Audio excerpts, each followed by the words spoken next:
Hey there everyone, it is time for a really quick and simple training, one that's very practical. I did a training call on what to do with your cards one time, and sometimes making cards and keeping up with them can be a lot of work. You don't get paid to sit and stamp a lot of times.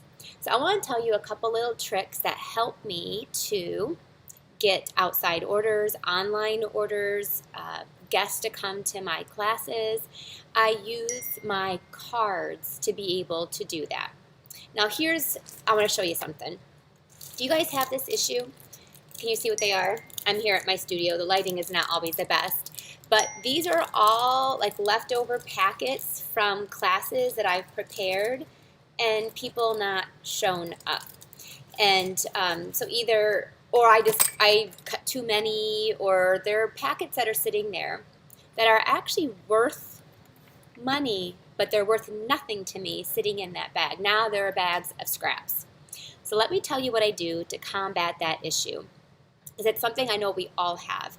Number one, when you do a class, sometimes you cut for extra just so that you've got a cushion in case someone extra shows up.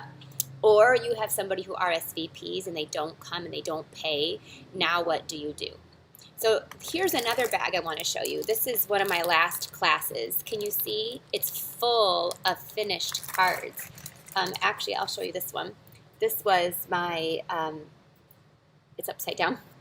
This was, whoa, and the white accent is way up there at the top. That was not very good. Let's get you a different one. That one needs to be fixed.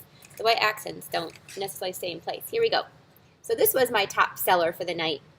It's the new A Good Day stamp set and then the new punches. So a lot of people bought the punches and the stamp sets. But I have 4 of these cards now. And the reason why was because I had 2 extra kits. Now, for me to sit and stamp those would have taken me probably 3 hours to make all of these cards. So I have about 20 cards here that are done and finished, just waiting for me to use them. See, here's another one. Oh, I loved this card. This is using the new Petal palette. How sweet and simple. And then I colored the rhinestones in with a black Sharpie.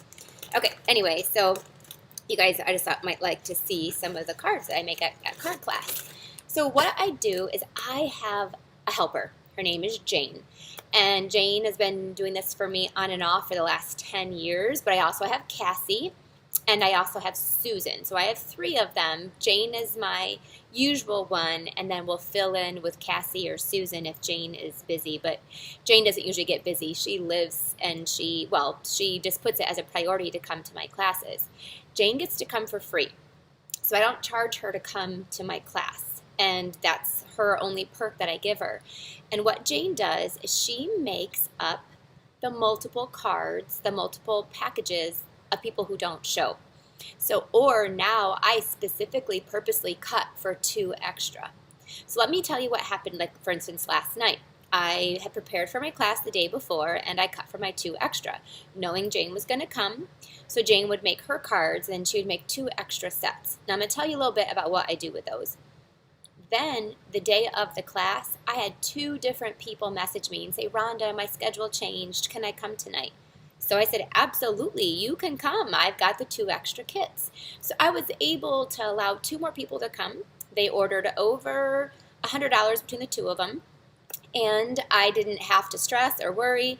Jane came and I said, Jane, guess what? Tonight you don't have to make any extra cards, just your own. So instead I had her do a little bit of something else. She actually made 16 pizza boxes for me because Jane is a pretty quick stamper. That is what made me approach her to begin with, is because she stamps fairly quick and good. You know, she's not a perfectionist, but she stamps decent enough that I can use these cards. So I don't have packets anymore. These are actually from a couple years ago, and these are from my team meeting, because Jane doesn't come to my team meetings, although I probably should have her after looking at those stacks. This is a waste of money. This is, each one of these could be worth an online order. Each one of these could be worth $10 to $15 if these cards were assembled. So this is what I do. So now, after all my classes, I have a bag of finished cards, and they're done. They're finished. They're ready to go. So I take those cards, and I usually put them in a clear envelope, and then I put them on my card rack, and I sell them. I sell them for $2 a piece or 3 for $5 because the paper was cut anyway. It would have been wasted. I also put my swap cards on there that I'm done using, that they're retired. I'll put them on there as soon as the catalog is done and they're retired. So I keep my card rack full. And that card rack generates me a lot of cash in my pocket. So again, I'm not having wasted money. I'm actually getting something out of it. And here's the big thing that I do with my card rack. My card rack brings me in new people all the time. So if someone brings a guest to one of my classes, they get to get 5 free cards off of the card rack, and so does their guest. So they both get that. Now those 10 cards would take me hours and hours and hours to put together. That would be a waste of time. But now, because I have a helper who I don't even pay, she just comes to class for free.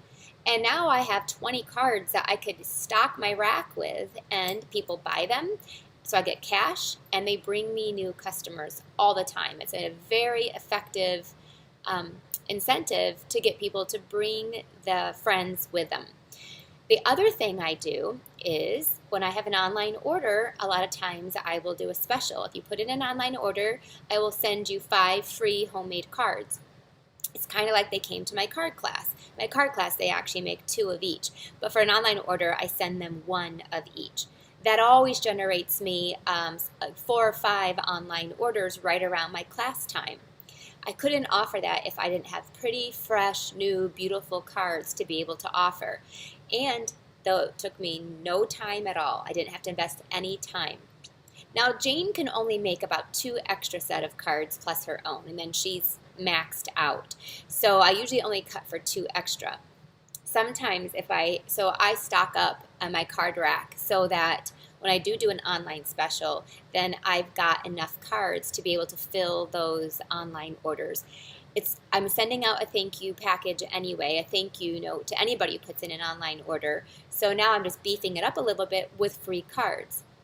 So that is your practical tip. It's going to help you get cash in your pocket, literally. I only do 2 classes here a month in my studio. I usually get between $50, about $50 or more in money to sell my cards. Last night I had $25. And that's money that is mine. It pays for my time. It pays for any gas money. I used to have to hire a babysitter to watch my kids when I did classes. So I used to pay. It pays for my babysitter. Actually, last night I had to too because my husband's out of town. So these are things that make it so you can be profitable, to have just a little bit of cash coming in. And then all the orders that I got from my class last night, all the orders that you are going to get from your class is straight profit. So you're making more money. So here's my tip for you. Make up, if you have extra packets, you want to have somebody make them up. And again, let me give you another scenario. One of my downline loves to stamp, and she does this full time. So she has a day set aside to make up all of her leftover packets. If that's you, like you're looking for things to stamp and you have the time, then you can do it yourself. Personally, or if you work full time, I'm sure you don't have the time. And there's a lot of better things that you can do with your time. You could do marketing, social media, communication, thank you cards. So this is something that is best done by somebody who is attending your class.